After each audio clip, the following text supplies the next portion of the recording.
Santos Monteiro, sob a tutela do docente mestre Michel Nasser Correia de Lima Chame,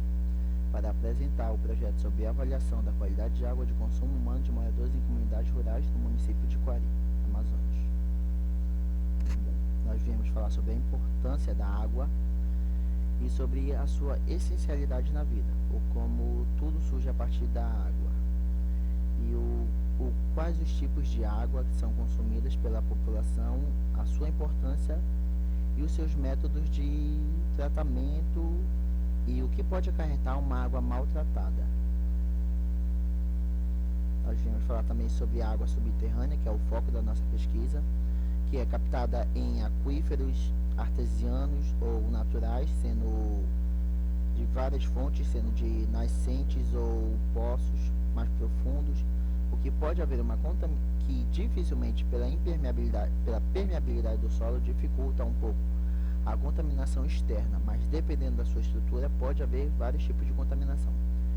Tanto que a água em aquíferos é frequentemente usada no Brasil para o consumo, seja por meio de poços artesianos, semi-artesianos ou simplesmente perfurações. E vamos falar sobre os tipos de água, seus tipos de tratamento e o que o maltratamento da água pode acarretar. Também vamos falar da qualidade de água, falar a sua importância, o porquê não devemos consumir qualquer tipo de água e como nós podemos ver na primeira imagem, o distanciamento ideal, que seria de 50 metros a 25, de águas de poços perfurados, seja por nascentes, por semi-artesianos ou artesianos, que são por bombas automáticas pelo próprio fluxo da água, a distância ideal entre a fossa séptica e o poço, que pode acarretar contaminação por dejetos humanos, já devido ao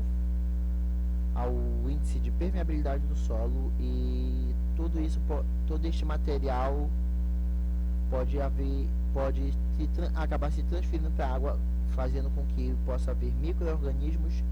de dejetos fecais e entre outros. E também vamos falar sobre a contaminação físico-química da água, que seriam por meio de vários contaminantes provenientes de bactérias e provenientes do próprio solo, que seriam um exemplo de áreas argilosas como ferro e manganês, que variam muito e são muito presentes na nossa região, fazendo com que o aspecto meio ferroso, com cor mais avermelhada de ferro, como podemos ver na segunda imagem. Também vamos falar um pouco sobre as contaminações biológicas e químicas, como foi falado, por meio de flutuações, objetos físicos na água, sobre as propriedades químicas que podem ser alteradas na água, que podem inviabilizá-la para o consumo. E vamos também falar sobre os parâmetros que são regidos por lei para o consumo dessa mesma água. Como nós podemos ver aqui, a seta indica mais esses parâmetros, que são as características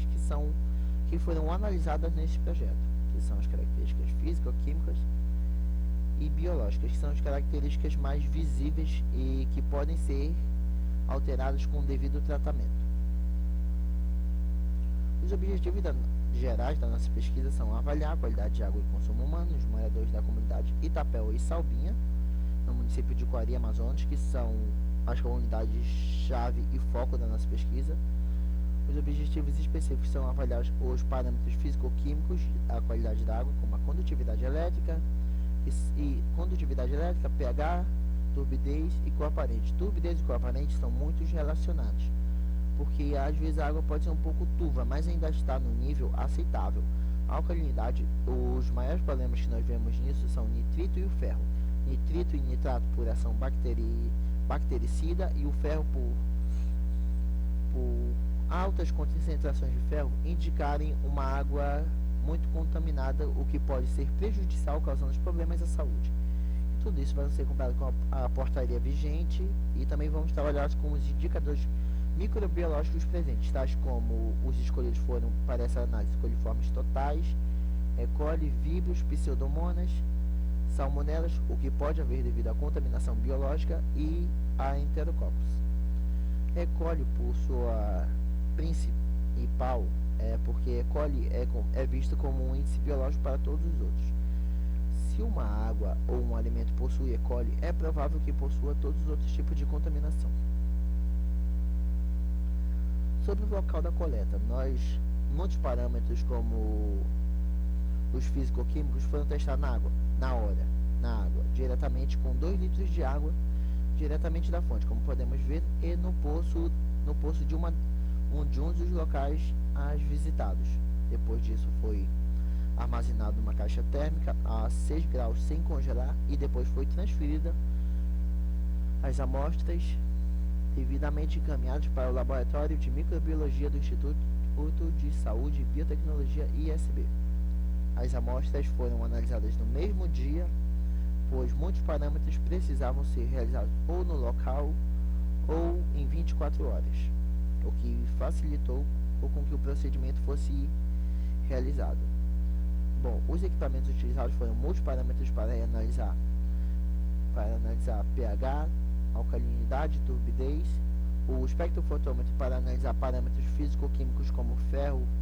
flúor, cloro, entre outros, o turbidímetro para avaliar a turbidez de acordo com a metodologia adquirida e para ver se a turbidez está relacionada com a contaminação bactericida avaliada no turbidímetro. Sobre as análises microbiológicas. As análises microbiológicas foram feitas usando o método de filtração por membrana, que consiste em utilizar um equipamento específico chamado um equipamento em metal inox, junto com uma bomba de vácuo para filtrar amostras de água, e as colônias serão dadas na membrana e depois disso serão inoculadas e incubadas na estufa bacteriológica por 24 horas, para ver o crescimento e assim identificarmos a presença ou não dos micro-organismos. Aqui nós podemos ver os nossos resultados sobre a turbidez que estava dentro do previsto em portaria, que muitos locais apareceram um índice muito alto de contaminação e todos os índices que deram como alto estavam fora da portaria. O que nós indicamos aos moradores e aos presentes que consumiram essa água foi que arranjassem outras fontes mais seguras de água, pois esta água estava imprópria ao consumo humano.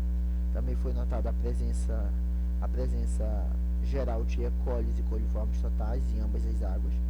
o que necessitaria de um tratamento, de uma intervenção através de tratamento, seja por cloração ou por outros métodos, ou que a prefeitura intervisse com o tratamento direto, o que estaria muito ligado a contaminação está muito ligada à manutenção dos poços, que foi nos vistos durante a pesquisa que muitos poços não haviam manutenção recorrente, que seria anual ou até mesmo mensal. Também podemos ver os parâmetros físico-químicos e os parâmetros microbiológicos. O que nós podemos ver também é que todos os poços apresentaram contaminação geral por E. coli, o que causa muitas doenças como diarreia, entre outras, e por coliformes totais, que logo estão interligados entre si, o que prova que todas as águas estão contaminadas com micro-organismos, mas ainda estão em nível de portaria aceitáveis, por nível de 100 ml que foi o analisado. Nós concluímos neste trabalho que a contaminação está muito ligada à estruturação do poço. Nós vimos que muitos estavam contaminados devido às fortes chuvas que ocorreram durante os períodos e que, devido a não haver a estrutura correta de poço, que seria de acordo com as portarias ideais,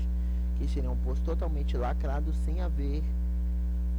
uma exposição externa com o meio interno, sem haver contato do cano direto com o meio, sendo o ideal ser que o poço fosse totalmente lacrado, não havendo assim a possibilidade de contaminação externa, tanto que isso poderia comprometer os resultados. Por isso, nos foi alertado a população que haveria necessidade de intervenção naqueles poços, seja por parte da população ou da prefeitura, que agissem com cautela ao utilizar a água, pois muitas comunidades só haviam aquela água para consumir e aquela Aqueles postos específicos, como de uma das escolas testadas, abrange mais de 25 famílias, o que tudo isso caberia aos agentes de saúde encarregados de distribuir cloro para amenizar a contaminação bacteriológica. E sobre este trabalho, gostaria primeiramente de agradecer a Deus pela oportunidade, a meu orientador que abriu essa possibilidade para mim, que seria meu primeiro projeto, aos meus amigos Lucineide, Milene, Warlerson, Larissa, Tainan, que contribuíram com a pesquisa e estiveram presentes nas partes teóricas e nas partes práticas, sendo agentes de campo e agentes apoiadores no meio de laboratório. E, bom, essa foi minha apresentação e aqui estão todas as referências utilizadas durante o processo. Só tenho a agradecer e tenham a todos uma boa tarde.